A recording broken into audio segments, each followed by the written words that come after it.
Good morning and welcome to Love Every Moment, coming to you today from Sioux Falls, South Dakota. Today's verse is 1 John 1:3. What we have seen and heard, we proclaim to you also, so that you too may have fellowship with us. And indeed, our fellowship is with the Father and with His Son, Jesus Christ.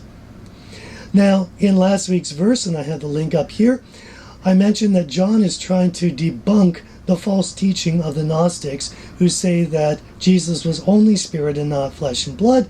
So he takes time to say we touched him, we felt him, we sensed him, we knew him physically.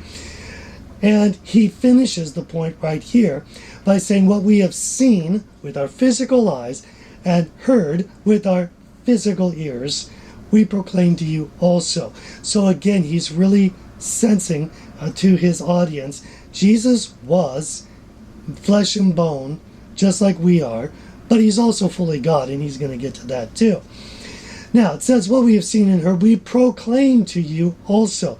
That word proclaim is apangalo, or apangalos, or something like that. Anyway, it is a word that has a base root of the word angel. And an angel, biblically, is a messenger of God. Someone who proclaims a message from God is an angel. Now, a lot of times parents will say to their children, oh, you're being such a little angel. And I'm not trying to criticize parents for that. That's a lovely thing.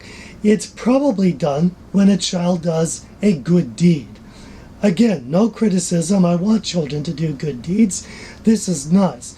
But to be a true biblical angel is to proclaim the goodness of God, to proclaim the love of God.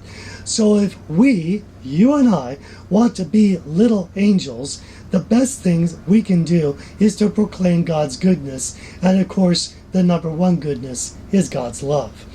Back to our verse. What we have seen and heard, we proclaim to you also, so that you too may have fellowship with us. Now that word fellowship you've probably heard in Greek, that's koinonia. And it has a number of meanings of communion and fellowship. I'm going to pull one out that you don't hear as often. It's Philemon, verse 6. It says, and I pray that the fellowship of your faith may become effective. Well, that's nice, but how? Check this out. Through the knowledge of every good thing which is in you for Christ's sake. So the acknowledging of every good thing, proclaiming God's goodness, is a basis for fellowship. Now, we Christians sometimes will say, okay, everybody, we're going to have a time of fellowship. And then it turns into eating donuts and talking politics. And there's nothing wrong with eating donuts. Okay, don't kill me on that one. And there's nothing wrong with talking politics. But I think if we want to have a true biblical fellowship, then we need to consider what this verse says about proclaiming the goodness of God. And consider this. If a church is doing a whole bunch of proclaiming the goodness of God, and they constantly go about talking about how good God is and how much He loves you, and saying, you know God's good to you, you know God loves you, what church that does that is going to possibly have strife and headbutting? We're going to get along so well if we go about proclaiming the goodness of God. I mean, logically, we'd have to be. Back again to our main verse. What we have seen and heard we proclaim to you also, so that you too may have fellowship with us.